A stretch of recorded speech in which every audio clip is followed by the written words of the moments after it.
Hello बच्चों, welcome to my channel Hindi की पाठशाला।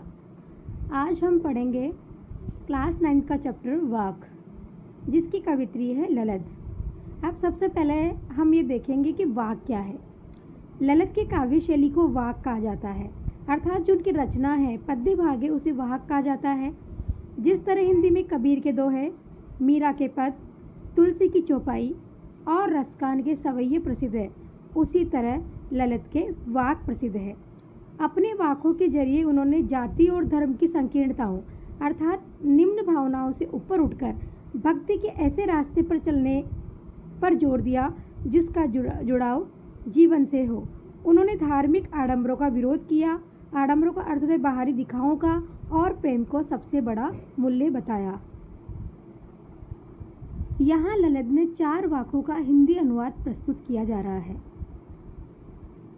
यानी कि 4 वाकों का मतलब 4 पदों का। पहले वाक में ललित ने ईश्वर प्राप्ति के लिए किए जाने वाले अपने प्रयासों की व्यर्थता की चर्चा की है।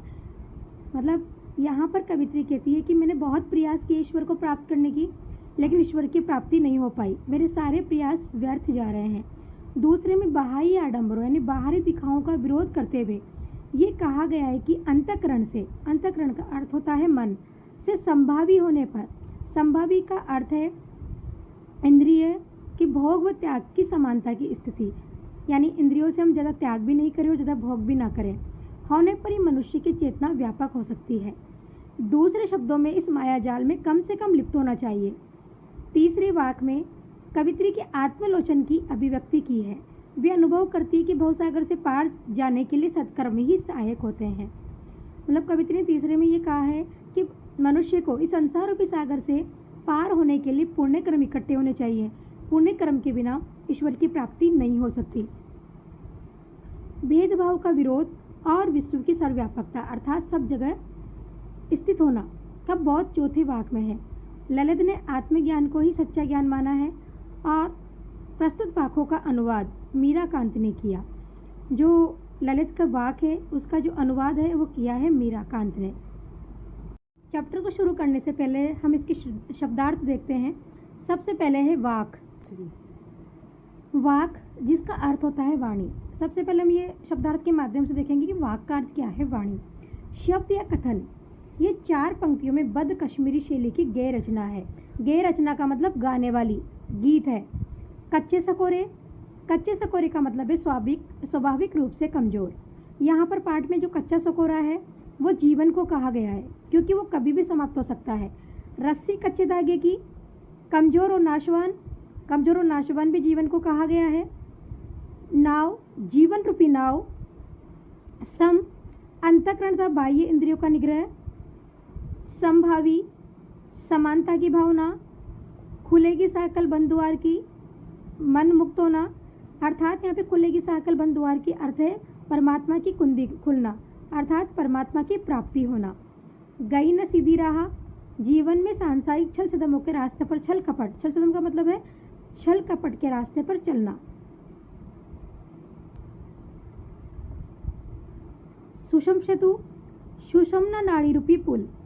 हठ योग में शरीर की 3 प्रधान नाड़ियों में से एक नाड़ी सुषुम्ना, अर्थात समाधि की एक अवस्था होती है जिसमें नाड़ियों को जागृत करना पड़ता है, उसमें सुषुम्ना नाड़ी भी होती है। उसी की यहाँ कवित्री ने बात की है, जो नासिका के मध्य भाग ब्रह्मरंध्र में स्थित है। जेब टटोली, आत्मलोचन किया यानी अपने आप को परखना। कोड़ी न पाई, कुछ भी प्राप्त न होना। माजी, माजी यहाँ आया है ईश्वर, गुरु या नाविक के लिए। नाविक का सामान्य अर्थ है, लेकिन आध्यात्मिक पक्ष में यहाँ अर्थ है ईश्वर। उतराई, सदकर्म रूपी मेहनताना। थल थल यानी स्थान स्थान पर, सब जगह, सर्वत्र। शिव, ईश्वर। साहिब का अर्थ है स्वामी या ईश्वर। अब हम चैप्टर शुरू करते हैं। वाक। वाक का अर्थ हम देख चुके हैं कि वाक का अर्थ होता है वाणी, और जो ललित हैं उनकी काव्य रचना को वाक कहा जाता है। इसमें 4 वाक है। ललित एक कश्मीरी कवित्री है और इसका जो हिंदी अनुवाद है कश्मीर से वो हम पहले परिचय में देख चुके हैं कि वो मीरा कांत ने किया है। हम फर्स्ट पैराग्राफ पढ़ते हैं। रस्सी कच्चे धागे की खींच रही मैं नाव। कवित्री कहती है कि मेरा जीवन एक कच्चे धागे की डोर के समान है। जिस प्रकार कच्चा धागा कभी भी टूट सकता है, उसी प्रकार मेरा जीवन भी क्षणभंगुर है, कभी भी समाप्त हो सकता है। खींच रही मैं नाव, और मैं उस नश्वर जीवन के सहारे, उस नश्वर जीवन जीने के साधनों के द्वारा खींच रही मैं नाव, परमात्मा रूपी नाव को खींचने का प्रयास कर रही हूँ। इसका हम नाव का अर्थ परमात्मा रूपी नाव भी ले सकते हैं। जाने कब सुने मेरी पुकार, करे देव भवसागर पार। भवसागर का अर्थ है संसार रूपी सागर। कि जाने कब, मुझे इस परमात्मा रूपी नाव को खींचते हुए काफ़ी समय बीत चुका है, लेकिन परमात्मा जाने कब मेरी पुकार सुनेंगे और भवसागर पार, और मुझे इस संसार सागर से पार करेंगे। पानी टपके कच्चे सकोरे, व्यर्थ प्रयास हो रहे मेरे, कि मेरे इस जीवन रूपी कच्चे सकोरे से, कच्चा सकोरा एक मिट्टी का बर्तन होता है जो कम पका हुआ होता है, वो कभी भी टूट सकता है। उसी प्रकार कवित्री ने यह कहा है कि मेरा जीवन भी कच्चे सकोरे के समान है जो कभी भी टूट सकता है। पानी टपके, पानी यहाँ आयु रूपी जल के लिए आया है कि मेरा जीवन एक कच्चे सकोरे के समान है जो कभी भी नष्ट हो सकता है, और उससे आयु रूपी जल निरंतर टपक रहा है। अर्थात मेरी आयु निरंतर बीतती जा रही है और मेरा जीवन समाप्त होता जा रहा है। व्यर्थ प्रयास हो रहे मेरे, और मुझसे परमात्मा को प्राप्त करने के प्रयास व्यर्थ हो रहे हैं। जी में उड़ती रह हुक, घर जाने की चाह है गेरे। कवित्री कहती है कि अब जैसे जैसे मेरा जीवन समाप्त होने की स्थिति में आ रहा है, वैसे वैसे मेरे हृदय में रह रहकर एक वेदना उत्पन्न हो रही है। जी का अर्थ है हृदय। घर जाने की चाह है गेरे, और मुझे अपने घर जाने की, अर्थात यहाँ अपने घर से मतलब है परमात्मा का घर, और मुझे अपने घर अर्थात परमात्मा के घर जाने की इच्छा हो रही है। सेकंड पैराग्राफ, खा खा कर कुछ पाएगा नहीं। यहाँ पर कवित्री ने इंद्रियों में भोग और त्याग की सम स्थिति का वर्णन किया है कि व्यक्ति को भोग और त्याग के बीच में संतुलन बनाकर रखना चाहिए। न तो उसको पूरी तरह त्यागना चाहिए और न ज़्यादा ही भोगों का प्रयोग करना चाहिए। खा खा कर कुछ पाएगा नहीं। कवित्री कहती है कि तू ज़्यादा भोगों में भी है मनुष्य, तू सांसारिक भोगों में पूर्ण रूप से लीन मत हो, क्योंकि इससे तुझे कुछ प्राप्त नहीं होगा। न खाकर बनेगा अहंकारी, और इन सांसारिक भोगों का पूर्णतः त्याग भी मत कर, क्योंकि इससे तेरे मन में अहंकार उत्पन्न हो जाएगा, और अहंकार की स्थिति में कभी भी ईश्वर की प्राप्ति नहीं होती। समखा तभी होगा संभावी। समखा कि इंद्रियों के बीच में तो समानता का भाव स्थापित कर, अर्थात और भोग और त्याग के अंदर समानता की स्थिति को अपना ले। तू ज़्यादा भोगों में लीन भी मत हो और उसका त्याग भी मत कर। जब दोनों की समान स्थिति उत्पन्न हो जाएगी, खुलेगी साकल बंद द्वार की, तब परमात्मा रूपी दरवाजे की बंद कुंडी अपने आप ही तेरे लिए खुल जाएगी। अर्थात जब तुम दोनों के बीच में, भोग और त्याग के बीच में समानता का भाव स्थापित कर लेगा, तो तुझे परमात्मा की प्राप्ति आसानी से हो जाएगी।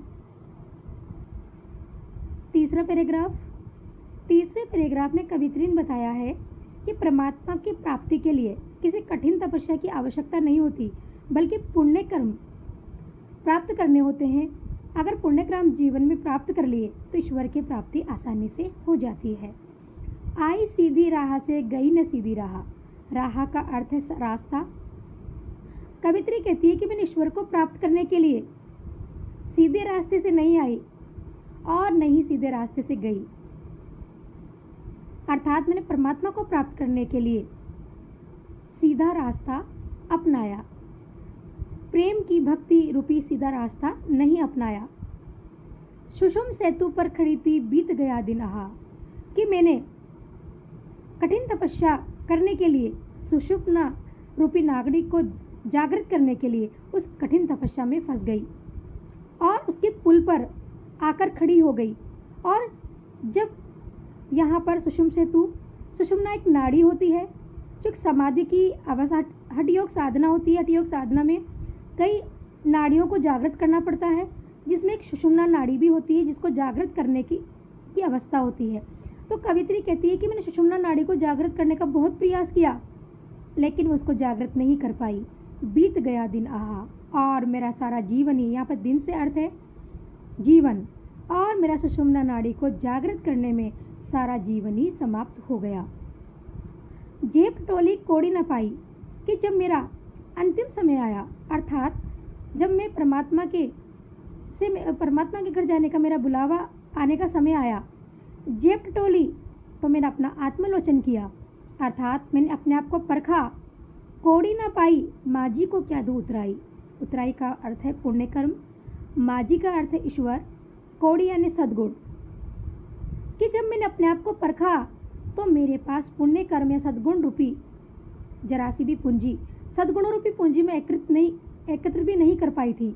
माजी को क्या दो उतराई, कि जिस प्रकार यदि नाव में बैठकर हम जाते हैं और उतरते वक्त हम माजी को उसकी उतराई देते हैं, तो उसी प्रकार यहाँ कवित्री ने कहा है कि जब मेरे जीवन रूपी नाव में बैठकर मैं जब मेरा उतरने का समय आया, अर्थात जीवन समाप्त होने का समय आया, तो जब मैंने देखा कि मुझे अपनी मांझी को अर्थात ईश्वर को उतराई देनी है, तो मेरे पास मेरी जेब में उनको देने के लिए सद्गुण रूपी कोई भी पूंजी नहीं थी।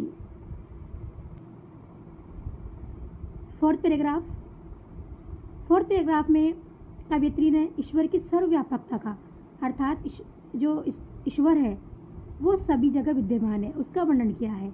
थल थल में बसता है शिव, थल थल का अर्थ स्थान स्थान, कि स्थान स्थान पर शिव का अर्थ ईश्वर, थल थल में बसता है शिव ही, कि ईश्वर स्थान स्थान पर निवास करता है। अर्थात हम ऐसे भी कह सकते हैं कि ईश्वर का निवास कण कण में होता है, वो कण कण में उपस्थित रहता है।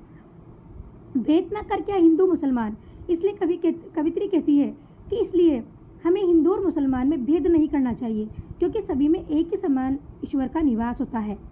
ज्ञानी है तो स्वयं को जान, वही है साहिब से पहचान। साहिब का अर्थ है ईश्वर, कि वास्तव में अगर व्यक्ति सच्चा ज्ञानी है तो बस उसे स्वयं को पहचानना चाहिए, और स्वयं को पहचानने से आत्मज्ञान होता है और आत्मा में परमात्मा का निवास होता है।